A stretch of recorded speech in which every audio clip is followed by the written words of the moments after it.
My name's Neil Zenial Finlay, and I play for the UK Counter-Strike Global Offensive Team, Fragmasters Toxic.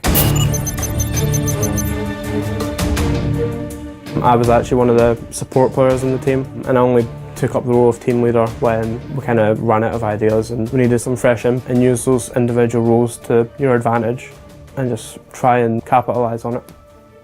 This is D and Nuke, so if you're on the terrorist side and you're going to take A, which is the main bomb site, if you're going to come out onto the upper site here, usually you'll have your entire teammate rushing through this hut area, then you'll have a couple of guys coming through the squeaky door.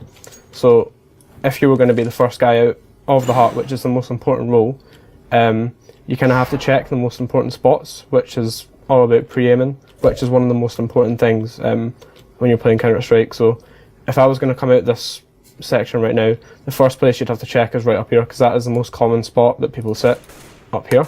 So if you were going to come out, have your crosshair there already, so you're not coming out looking at the floor, then have to bring it up.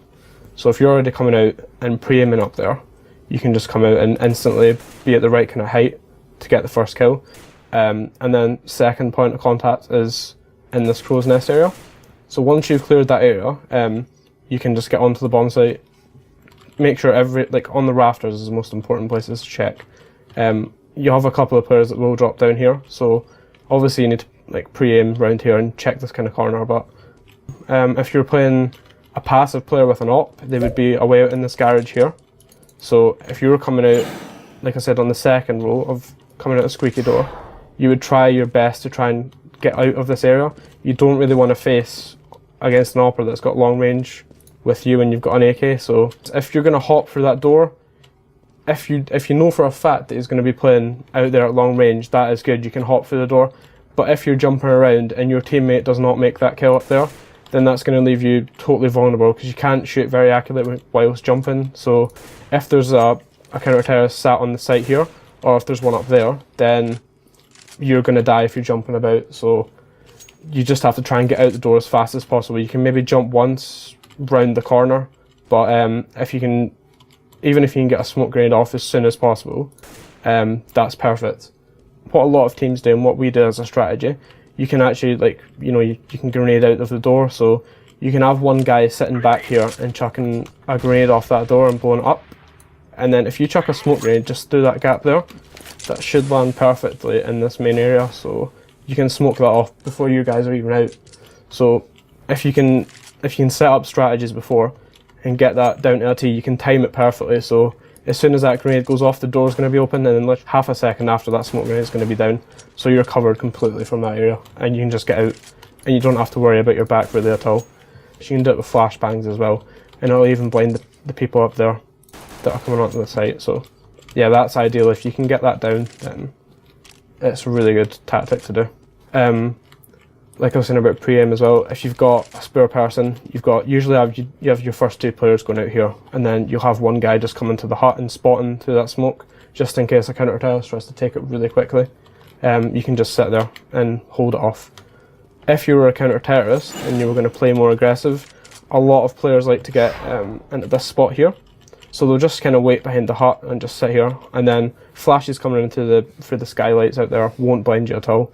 A lot of players, especially if you're just playing against casual players, they will kind of check up here first. So you've got that advantage on them. If you're playing aggressive, you can get the first guy and you can just run in and control the hut area. You've totally stopped the rush and you're guaranteed the first couple of kills. Or if you're playing an aggressive team, for example, we've got a aggressive push that we do, which is really good as a counter-terrorist. You basically just take control of the lobby instantly, so that terrorists can't do anything.